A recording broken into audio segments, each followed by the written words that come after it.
그러면 대표님 그 국내 주식 투자도 한 20-30% 하고 계시다고 네네네. 하시잖아요. 그러면 이제 좀 대표적으로 그 삼성전자랑 네. 또 네이버 카카오 많이 떨어졌잖아요. 네네네. 거기에 대해서 좀 여쭤봐도 될까요? 네.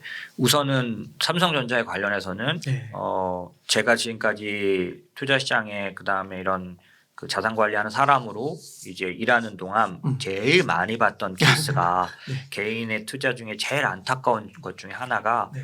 이제 확신이 넘치는 시기에 네. 이제 그 자산 그러니까 주식을 투자를 하는데 시간이 지나서 이제 굉장히 반대 생각을 갖게 되는 일들이 많아요. 개인 네. 투자분들이 예를 들면 삼성전자에 대해서 확신이 너무 높으셨기 때문에 많이 보유하셨잖아요. 그러니까 여러분들이 그러니까 보유하신 분들의 숫자가 굉장히 많았었잖아요. 그런데 이게 정말 작년 7월부터 시작됐지만은 계속 내려만 갔거든요. 그러니까 너무 실망스러운 거죠. 그래서 처음에 확신이 너무 넘쳤기 때문에 어떻게 했냐면 자기 자산의 좀 비중 높게 삼성전자에 넣어놓으신 경우가 좀 많이 있었을 거예요. 그러면 떨어져만 가면은 이걸 어떻게 할 방법이 좀 없어요. 그것도 좋은 자산인데 이게 좀 뭐 아니어야지 조금 팔아가지고 뭘 하는데 그렇게 못 하잖아요. 그러면 꼼짝도 못한 채로 길게 지금 오랫동안 왔다는 거잖아요. 그러면 어떤 특징이 있냐면 작년도 7월에 사셨어도 9월, 10월, 11월 가면서 마음속에 자꾸 이제 실망감과 어려움이 생기면서 어떤 걸 그냥 개인들이 본전만 오면 팔겠다. 이게 이제 질린 거죠. 네. 그리고 마이너스 10%가 돼도 그러니까 뭐 마이너스 5% 정도만 되면 손절을 하겠다. 이런 결심을 하시게 돼요.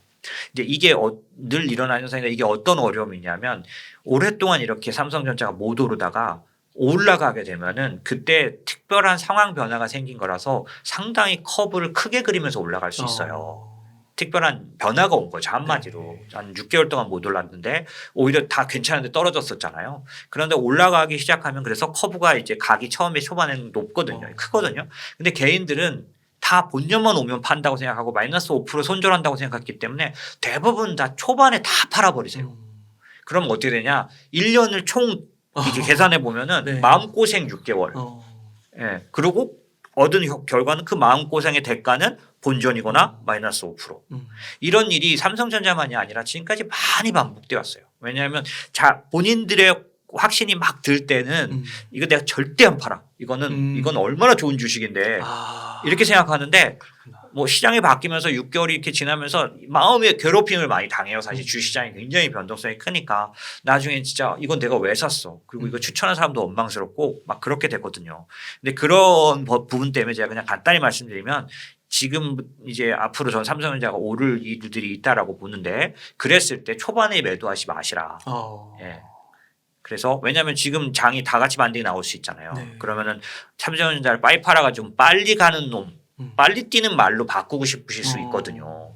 그러면 사실 지금까지 버티셨던 거에 대가를 못 받고 나오실 가능성이 많아요. 개인은 이런 부분이 많으니 이제 그런 매도에 좀 주의하실 때다 오히려. 아직까지 보유하고 계신 분들은 네네네. 너무 그 원금이나 그 본전 거기 생각하지 말고. 그렇죠. 그래서 네. 오히려 삼성전자는 수익을 내야 될 구간으로 들어가 있다. 왜냐하면 저희가 지금 뭐 하는 일이 그렇기 때문에 지표들을 다 봐요. 근데 사실 지금 뭐 비메모리, 메모리 뭐 여러 가지 이제 그 안에 반도체 안에 여러 가지만 메모리가 월등 좋습니다. 지금.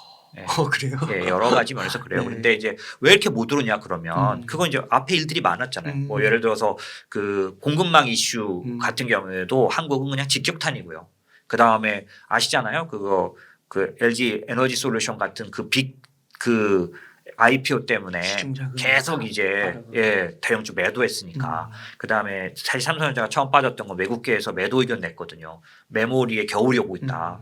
근데 두세 달 만에 팍 떨어졌어요. 그러니까 저도 이번에 굉장히 놀랐는데 사실 수요가 공급망 이런 것들 때문에 사실 생각했던 것보다는 멈춰 있다가 올라가 버리게 된 거죠. 그래서 지금 메모리 그런 고정 가격이랑 그다음에 스팟 가격이나 이런 것들을 보면 상당히 좋습니다. 그래서 그런 면에서 보면은 지금 이제 가격으로 반영될 거다라고 보니까 그런 면에서는 매도는 좀 주의하시는 게 좋겠다. 거기다 하나 더 말씀드리면 대신 제가 늘 말씀드리는데 만약에 지금 삼성전자를 사시지 않았거나 파시고 나서 생각해 볼 일은 뭐냐. 사실 앞으로는 종목보다는 산업에 투자하는 게 더 낫다. 예를 들어서 지금 이제 제가 항상 말씀드렸는데 산업 삼성전자나 하이닉스만 투자하는 것도 반도체 투자지만은 제가 더 추천하는 거는 반도체 업종 전체에다 투자하는 ETF를 사라. 한국에도 반도체 ETF가 있어요. 거기는 삼성전자 안 들어있거든요. 하이닉스가 좀 많이 들어있는데 하지만 이거 반도체 장비주들로 돼 있어요. 근데 제가 추천드리고 싶은 건 미국 반도체 ETF, 한국 반도체 ETF 둘 다 좋습니다. 사실 미국 반도체 ETF는 꼭 사셨으면 좋겠는데 뭐 SMH라든지 이런 것들은 이 뭐가 좋냐면 그 안에 메모리도 있고요. 비메모리, 그러니까 파운드리도 있고 뭐 그 예를 들면 그 우리가 생각하는 어떤 해자를 갖고 있는 그런 반도체 회사들이 갖고 있는데 이거를 왜 제가 추천하냐면 잘 생각해 보세요. 앞으로 생겨날 그런 어떤 변화를 생각했을 때 반도체는 무조건 엄청난 어떤 수요가 생길 산업이잖아요. 그래서 그런 면에서 봤을 때 반도체가 커진다는 건 우리가 의심하지 않을 수 있는데 이때 어느 기업이 과연 커질지 삼성전자도 좋게 말하면 얼마든지 가능성이 있어요 지금. 근데 제가 경쟁자 얘기를 해볼까요? 미국이 글로벌 밸류 체인을 이제 해체하고 리쇼어링 혹은 니어 밸류 체인 그래가지고 미국 내에다가 제조업을 부흥시키겠다는 거잖아요. 그래서 뭘 내놨냐면 바이든이 국방 수권법이라는 걸 통해서 파운드리 산업을 육성하겠다는 거예요. 미국 내에다가. 그 대상 기업으로 인텔을 선택했어요. 그렇기 때문에 사실 어떤 상태였냐면 걔네들이 그 1년 전에 파운드리 진출했다가 포기했거든요. 근데 이걸 다시 하라는 거예요. 근데 국방 수권법이 뭐냐면 적자가 나도 메꿔주겠다는 거거든요. 국가 돈으로. 그러면은 제가 생각하기엔 앞으로 2년 정도는 삼성전자가 제일 잘 나가죠. 왜냐하면 거기에 지금 바이든이 맨날 일만 있으면 부르잖아요. 기술을 여기다 넘겨주라 이거예요. 근데 한 3년 뒤쯤 되면 인텔이 아마 미국 내 주요 고객들 뭐 애플, 아마존, 구글 얘네들을 다 가져가 버릴 수도 있죠. 이건 이제 극단적인 얘기입니다. 하지만 그런 것처럼 삼성전자에 관련돼서도 그런 변화가 있고 그다음에 CATL이 삼성전자에게 비메모리 CATL이 아니고 그 TSMC가 이 파운드리를 안 내놓기 위해서 올해 그 투자 선언한 자금이요. 장난이 아니에요. 이쪽 경쟁도 엄청나다는 거죠. 그러면 제가 이 경쟁을 삼성전자가 못 이길 거라고 보느냐? 아니요. 그렇진 않아요. 하지만 여전히 여기는 경쟁이 높기 때문에 삼성전자에 대해서 과거의 삼성전자의 독보적으로 지금까지 커온 것처럼 보장할 수는 없다. 그러면 우리가 하는 투자 방법 중에서 꼭 삼성전자로 수익을 내야 되냐. 반도체로 수익을 낸다고 하면 인텔이 올라가도 나는 수익을 보는 그런 구조.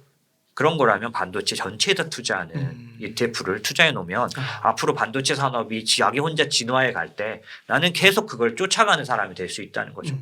그러니까 삼성전자 투자를 제가 추천드리면서도 좀 더 나은 추천 방법. 그래서 만약에 어려우시면 50대 50 하시더라도 훨씬 더 위험을 해지해 준다. 내가 선택한 종목이 혹시라도 삼성전자는 그렇지 않겠지만 혹시라도 이탈되더라도 나는 목표를 달성해야 되지 않냐 이런 생각을 갖고 있죠. 그래서 지금 이런 방법을 추천드리고 싶고요. 그 대표님 말씀 진짜 듣다 보니까요. 진짜 요즘에 좀 필라델피아 반도체 그게 좀 떨어지긴 했지만 사실 작년에 필라델피아는 계속 올라가고 그렇죠. 삼성전자는 그렇죠. 안 올라갔잖아요. 그렇죠. 그때 반반만 담궈놨어도 그렇죠. 그때의 상실감보다는 덜 느꼈을 그렇죠. 텐데. 문신의 폭이 훨씬 크고 버틸 힘도 훨씬 나고.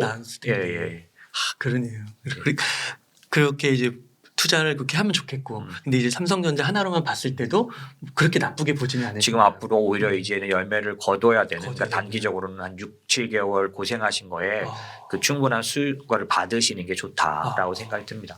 네. 그러면은 또 추가적으로 네이버 카카오 네네. 여쭤보겠습니다. 사실은 미국의 빅텍들이 지속적으로 경쟁력을 가져가는 그런 방법을 좀 아셨으면 좋겠어요. 그게 뭐냐면 과거에도 이제 기술의 시대에 똑같이 나타났던 현상인데 그때는 니프티 피프티라는 이름으로 불리긴 했지만은 이 항상 집중적으로 독점 기업이 나오게 돼요. 이제 이 독점 기업이 독점을 유지하는 비결이 뭐냐면 지금 빅텍들이 하고 있는 건데 인공지능이라든지 전기차라든지 그 다음에 뭐 또 바이오라든지 뭐 내지는 여러 가지 신재생 에너지조차도 얘네들은 다 진출해 있어요. 근데 이 진출해 있는 이유가 뭐냐면 이제는 시대가 워낙 빠르게 그리고 변하고 있고 기술이 워낙 강력하게 시대를 주도하고 있기 때문에 지금부터 준비해서 어떤 시대를 만들어내는 투자를 하면 늦어요. 그리고 적절하지 않을 때가 많아요. 그래서 빅텍들은 어떻게 하냐면 정말 그 산업이 커질 것 같다고 확신이 드는 순간에 그 산업에서 정말 똘똘한 놈을 사버립니다. 예를 들면 지금 아마존 같은 경우에 아마존 실적으로 아직 안 나오고 있지만 3년 전에 필팩이라는 회사를 샀어요. 이 필팩은 뭐 하는 회사냐면 헬스케어 회사인데 미국에서 처방전 발행하고 약 배달해 주는 서비스를 하는 회사예요. 네. 헬스케어에 있어서. 근데 원격 의료로 나아갈 수 있는 회사죠. 지금 아마존이 뭘 하고 있냐면 그 필팩을 통해서 자기네 아마존 직원들에게 서비스 지금 시험적으로 하고 있거든요. 내년도쯤 되면은 이제 아마존은 헬스케어 회사 중에 1등이 될 수 있죠. 그 필팩이 이제 제대로 가동될 테니까 원격 의료가 다 이제 가동될 테니까. 근데 이런 것처럼 빅텍들은 미리 앞으로 주도적인 산업이 될 산업의 기업들을 투자해 놓거나 혹은 적절한 때 M&A 해버려서 그 성장하는 산업의 메인이 돼버리는 거잖아요. 바로 그냥 네, 그렇죠. 돈으로 그냥 그렇죠. 그렇게 해서 지금 빅텍이 된 건데 네이버와 카카오는 지금 바로 그 전 단계. 그러니까 그걸 제가 이런 말씀 드리고 싶어요. 한 5, 6년 전에 한국에 인공지능 스타트업이 100개 정도 생겼습니다. 인공지능 시대가 올 거라고 모두가 예상할 수 있었고요. 뭐 심지어는 그 아이비리그의 교수님이었던 분도 들어오셔서 한국에다가 이제 스타트업을 차리셨으니까요. 그런데 그 중에 지금까지 5년, 6년째 됐는데 2개 기업만 상장이 됐고요. 100개 기업, 많은 기업이 정리가 돼서 M&A 됐어요. 근데 그 중에 한 사례가 미국의 아주 유명한 대학에서 오신 교수님께서 차리신 거고 업계에서 어떻게 평가됐냐면은 사실은 그 회사는 자기네가 100조 얘기를 했었고 M&A가 얘기될 때 실제로 25조까지는 평가를 받았었어요. 네. 근데 자기네가 100조 가치가 있다고 버티다가 결국 어떻게 됐냐면 아무것도 안 이루어지고 20억에 진짜요? 카카오에 인수됐습니다. 그래요. 제가 말씀드린 게 뭐냐면 네이버 카카오는 지금 앞으로 주도적인 산업이 될 회사들을 5억 10억에 엄청나게 사들이고 있어요. 기다리면 다 망가져서 이제 돈이 모자라가지고 버티다 못해서 싸게 사들일 수 있거든요. 지금 카카오에서 돈 벌고 있는 것도 수년 전에 그렇게 산 기업들이죠. 그럼 이런 경쟁력을 다른 데 쫓아갈 수 없을 거다. 네이버가 지금 하고 있는 사업들 지금 올해 들어서 돈 벌고 있는 거 저도 막 보고 있는데 얘네들 다 그렇게 기존에 몇 년을 준비해서 돈을 버는 겁니다. 그런데 한 작은 기업이 생겨나가지고 돈을 버는 메인 기업이 될 수가 없죠. 이런 기업들이 확 사버리기 때문에. 그렇기 때문에 지금 제가 말씀드린 그 빅텍의 생존 법칙을 갖고 있는 그런 유일한 그런 또 분명한 그런 기업이 카카오와 네이버예요. 그렇기 때문에 이 얘네들에 대해서는 기본적으로 장기 투자를 미국의 빅텍이 될 거라고 저는 보거든요. 그런 저력을 한 부분만 제가 지금 설명을 드린 거예요. 그래서 그런 생태계에서 이런 식의 생존을 하는 것은 굉장히 유효하고 의미 있는 거죠. 그래서 경쟁력 있는 거죠. 그래서 이런 부분을 보고 장기 투자하셨으면 좋겠고 얘네를 또 단일적으로 투자하는 거 말고도 아까 제가 똑같이 미국의 인터넷 산업 인터넷 섹터 전체에다 투자를 하는 ETF가 있어요. 얘를 사시면 네이버와 카카오가 50%를 차지합니다. 그래요? 우리나라에 네네네. 그래서 연금에서도 사실 수 있고 다 사실 수 있는데 이 두 개를 25%씩 투자한 것과 같죠. 그러니까 나머지 인터넷 기업도 지금 사실은 클라우드 기업도 있고 우리나라에도 가치 있는 기업이 몇 개 있습니다. 그래서 그런 것들을 같이 투자해 놓으시면은 사실 한국은 미국보다는 조금 시간 격차를 두고 성장해 가거든요. 그래서 그런 면에서 보면 아직 한국의 인터넷 기업에 투자할 가치는 있는데 특히 네이버와 카카오에 투자해야 되고 얘들을 함께 투자하는 방법도 있으니 연금이나 이런 데서는 장기 투자한다고 말씀드렸잖아요. 이런 데서는 좀 그런 투자를 하면 좋겠다. 그럼 지금 이렇게 주가가 거의 반토막 난 시점에서 되게 기회라고도 볼 수가 있죠. 저는 만약에 개별로 사야 될까라고 하면 사세요라고 하고 있죠. 근데 뭐 이런 얘기는 어떻게 판단을 해야 되나요? 어떤 이제 몇몇 전문가분들께서는 지금 이렇게 많이 떨어졌기 때문에 만약 담더라도 뭐 6개월 후, 1년 후부터 담아라. 뭐 이런 조언을 하시는 분도 있더라고요. 그게 이제 규제 때문에 그러실 거예요. 이제 규제에 대해서 지금 아무것도 결정된 게 아니라 지금 웅크리고 있지 않습니까? 왜냐하면 대통령 선거도 있고 이제 판이 바뀌면은 이제 그렇게 되지 않겠냐라는 거고 사실 네이버는 굉장히 오랫동안 규제에 시달리면서 이미 좀 자리를 잡은 데라서 주가 하락도 네이버가 더 적었어요. 카카오는 굉장히 엄청나게 부각됐다가 이제 규제 딱 맞자마자 왜냐하면 준비된 게 없으니까 그 DNA도 좀 다른데 네이버하고 그러다 보니까 얘네는 더 많이 이제 잃어버릴 거라고 생각해서 더 많이 빠진 거는 또 있거든요. 근데 제가 말씀드리고 싶은 건 뭐냐면 시장이 항상 좀 미리 반영해요. 근데 그건 아무도 알 수 없는 거죠. 그렇죠. 정확한 시기는. 그렇죠. 그렇고 사실 제가 마이크로소프트가 작년 12월에 부사장으로 승진시킨 사람이 그 독점 규제 관련된 그 변호사가 부사장이 됐어요. 야. 그건 네. 무슨 의미일까요? 앞으로 거기에 대비하겠다. 굉장한 거죠. 그러니까 네. 그게 우리의 중요한 비즈니스다. 그게 이렇게 한 거잖아요. 다 먹으려고 하는 그렇죠. 거죠. 그렇죠. 그렇기 때문에 지금 네이버나 카카오도 음. 그런 대응을 해요.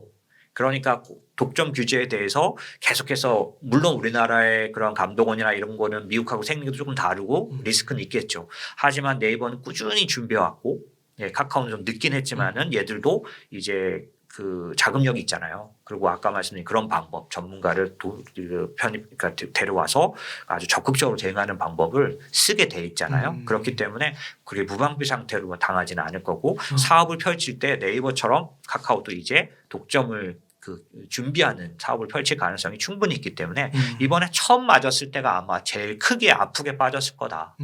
저는 좀 그렇게 생각하는 편이에요. 그래서 오히려 지금부터 사는 게 좋고 오히려 그 대신에 한 번 사지 않으면 되잖아요. 분할로 예.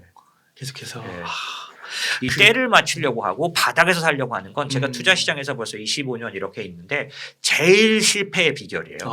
바닥 생바닥을 찾으려고 하는 거. 그다음에 꼭대기를 찾으려고 하는 거. 그래서 그 주식시장에 무릎에서 사고 어깨에서 팔라는 건 저는 매우 공감하는 그게 진짜 성공의 비결이에요.